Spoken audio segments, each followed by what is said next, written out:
Chese chaunogona mukoma wangu ratidzawo. Kana une chaunogona hanzvadzi yangu ratidzawo. Uchigona kuimba mukoma wangu ratidzawo. Uchigona kutamba hanzvadzi yangu ratidzawo. Kana uchigona kuimba mukoma wangu ratidzawo. Achiti vanonyara kumba sara imakarara vanoziya zvavanoita ndova tinoda pano. Ngoma dzatangidza VK asvika ngoma obvarura ngoma ndabika ita mazai wezi ndipei sando ndini ndabika ndipei manafu ngoma ndidzodzi ngoma dzine mukurumbira madzinzwa. Kana une chaunogona hanzvadzi yangu ratidzawo. Uchigona kuimba mukoma wangu ratidzawo. Uchigona kutamba hanzvadzi yangu ratidzawo. Kana uchigona kuimba mukoma wangu ratidzawo. Ini ndogona kuimba ndosaka ndaimba.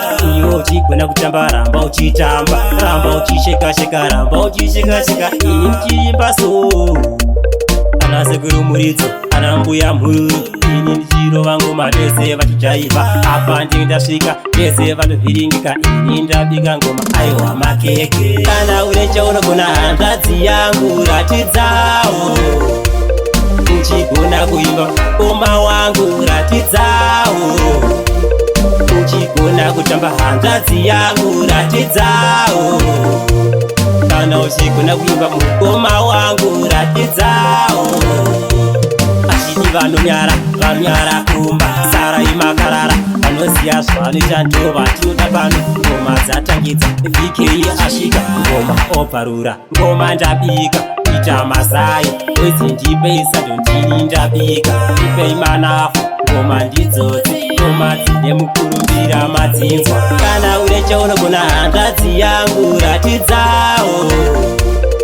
Uchigona kuimba mukoma wangu ratidzawo. Uchigona kutamba hanzvadzi yangu ratidzawo. Kana uchigona kuimba mukoma wangu ratidzawo. Ini ndogona kuimba ndosaka ndaimba. Iwo uchigona kutamba ramba uchitamba, ramba uchisheka-sheka, ramba uchisheka-sheka. Ini ndichiimba so Taiwan Nation.